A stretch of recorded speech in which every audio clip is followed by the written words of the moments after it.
Demandez seulement si vous avez vu. Non. Et aussi vous savez. Non. Les pillages de l'hôpital et de la pharmacie centrale,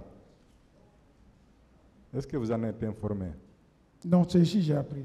C'est ici que vous avez appris. Oui. Malgré la célébrité de votre unité à l'époque. C'est une question? Bien sûr. La célébrité, c'est la célébrité, c'est dans le cadre du maintien d'ordre. Oui, vous étiez le patron de la ville. Nous étions, non, quand vous dites le patron de la ville en matière de la sécurité pour la police, c'est le chef sûreté. Nous sommes une unité spécialisée à la police qui n'est actionnée que sur instruction de l'autorité et pour une mission donnée. Mais nous ne sommes pas partout et nous ne sortons pas. Les unités de patrouille qui luttent contre le banditisme, la drogue et autres, ça c'est d'autres unités qui se trouvent à la police. Mais c'est quand l'ordre est troublé, où il faut maintenir l'ordre, que moi, l'unité que je dirigeais était actionnée et son actionnement dépendait soit du ministre ou du directeur général. On ne pouvait même pas sortir n'importe comment. D'accord. Est-ce que vous vous reprochez honnêtement de quelque chose pour les événements du 28 septembre? Sur le serment que j'ai pris ici et sur ma prière, je me reproche de rien. Rien.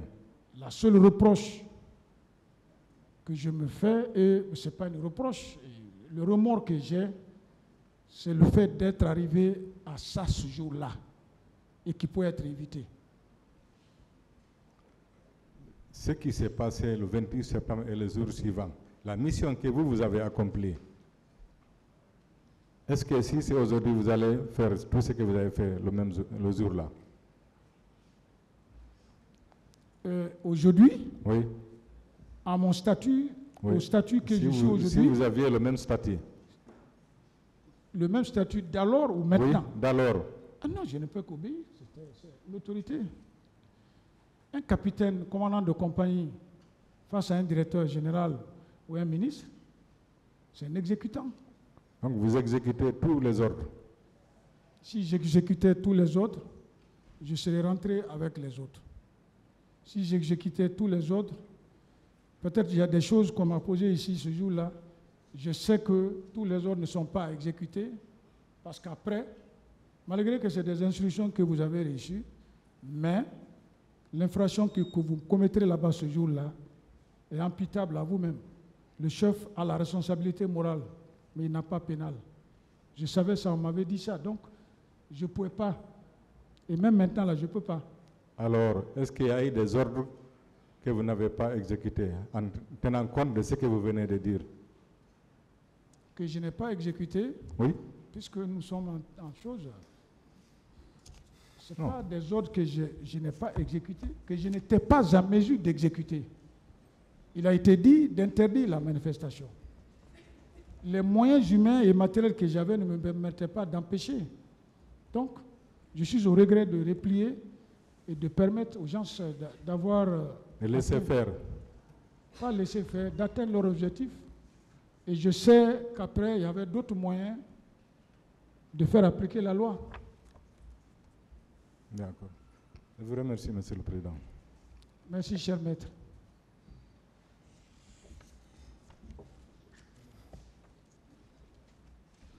Il n'y a plus de questions?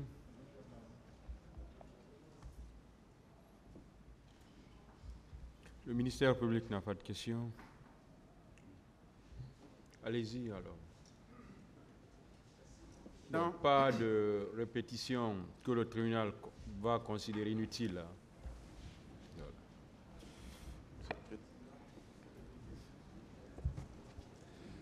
Monsieur le Président, merci de m'avoir donné la parole, honorable membre du tribunal.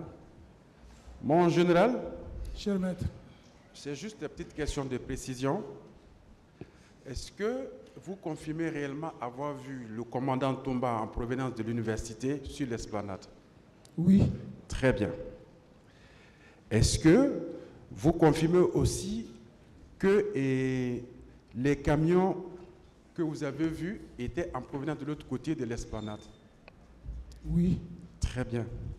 Alors, vous avez affirmé aussi que vous avez vu marcher mais pas de façon menaçante. Il était à pas géant. Est-ce que, alors, que pensez-vous alors de la déclaration du colonel Blaise Gomo, qui dit ici que le camion que vous avez vu, il a vu le commandant Toumba sortir de ses camions avec, effectivement, ses militaires. Qu'en dites-vous? Je n'ai rien à dire. Je ne peux pas commenter la déposition d'un collègue. Ça n'engage que lui. Ce qu'il a vu, c'est ce qu'il a dit. Moi, ce que j'ai vu, c'est ce que j'ai dit. Et ce que vous avez dit, c'est la vérité, n'est-ce pas? Je crois à ma vérité, oui. Très bien. Mon colonel, mon général, pardon, il a été rapporté devant ce tribunal aussi que, effectivement, l'armée guinéenne, tout corps pouvait porter des bérets rouges. La gendarmerie avait tendance à porter des bérets rouges, d'où quelques altercations au niveau même de la présidence. Et bien voilà, aujourd'hui, certaines personnes apportent devant ce tribunal que c'est la garde présidentielle.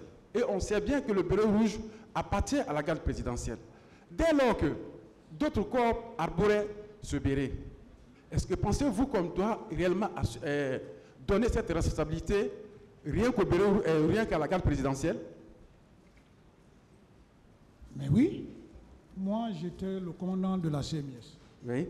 Si je permets à un élément de commissariat central ou de la routière de porter la tenue MO, porter les écussons et l'insigne de béret que nous avons sorti, je l'intègre dans ma compagnie, s'il va commettre, j'assume. C'est parce que j'ai accepté.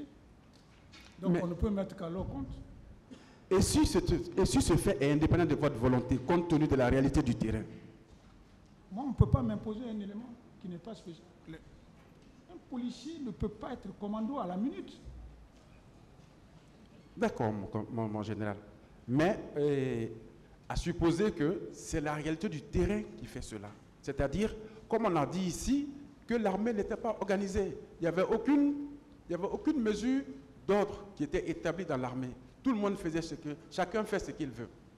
Et voici des sous-officiers, le capitaine Marcel, le commandant Toumba, qui voient d'autres personnes qui portent des bérets rouges. On va donner la responsabilité à ces personnes-là. C'est ce que vous voulez me dire? Maître, je ne suis pas là pour commenter les dits qui ont été. On ne peut pas dire qu'une armée n'est pas commandée, n'est pas maîtrisée. Quand moi je suis chef d'une unité, on me nomme commandant de compagnie, c'est pour discipliner ma compagnie, les former, les formater. Donc je ne suis pas là pour apprécier. Posez-moi des questions auxquelles je suis collé à cette affaire. Mais tout ce qui concerne l'armée, vraiment, je ne peux rien vous dire. Très bien. Puisque c'est les chefs de l'armée même qui vous ont dit que l'armée n'était pas commandée, ils sont mieux placés parce que c'est eux qui étaient en contact direct avec les hommes. Très bien, mon général. Je vous remercie. Et je peux? Je suis à vos dispositions. D'accord. Vous êtes un haut gradé, un officier supérieur. Du début de votre carrière jusqu'à votre retraite, est-ce que vous avez déjà été saisi par un citoyen guinéen pour avoir été victime d'une quelconque torture dans votre commissariat? Dans ma compagnie? Oui. Depuis le 28 septembre? Non, du début de votre service jusqu'à votre retraite.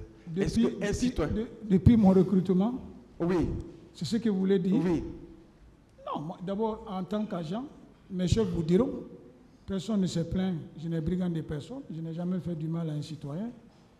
Et il est arrivé quand même que ce que Maître DS venait de dire, que dans les manifestations, certains agents arrivent à spolier les citoyens de leurs biens, beaucoup le savent.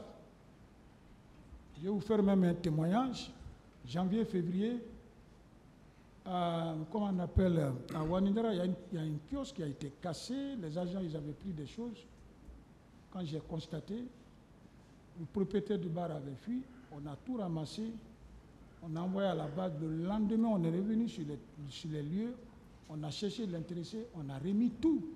Et depuis ce jour jusqu'après les manifestations, nous, on a été applaudis à cet endroit, on n'a jamais été agressés. Quand un agent se comporte bien, la population t'accepte. Très bien. Est-ce que dans votre commissariat, les détenus qui étaient là-bas, à leur sortie, l'un d'entre eux vous a saisi en tant qu'autorité pour dire qu'un de vos soldats lui a fait de la torture? Non. Je vous ai dit hier, je le répète, jusque là où je suis là, non. Donc, est-ce que vous n'êtes pas surpris de comprendre que la notion de torture soit pratiquée dans les lieux de détention? C'est une surprise pour vous ou bien c'est une question à laquelle vous êtes habitué? Je peux pas. Ça, c'est des termes très lourds. C'est propre à vous, les spécialistes. Vous connaissez la dangerosité. Je ne peux pas commenter. Non, je parle par rapport à ce que vous connaissez sur le terrain. Est-ce que, selon vous, comme vous connaissez votre corps et ce qu'on appelle l'éthique que votre corps dégage, est-ce qu'en fonction de cela, si vous, on vous dit, par exemple, si Miss Kamaen fait des tortures, est-ce que c'est quelque chose qui serait une surprise pour vous? Je suis évidemment surpris. Tout ce que Maître DS vient de dire et l'autre avocat, je suis surpris que cela s'est fait à la CNIS. Au moment de faire, le même jour et les jours suivants, je n'ai ni été interpellé à la DGPN, ni au ministère, ni un citoyen face à face pour dire « Ah, mon commandant, j'ai perdu mon téléphone, j'ai été frappé par tel agent. » Jusque-là, s'il y a une partie civile qui dit qu'il s'est adressé à moi, je suis là. Je ne me souviens pas.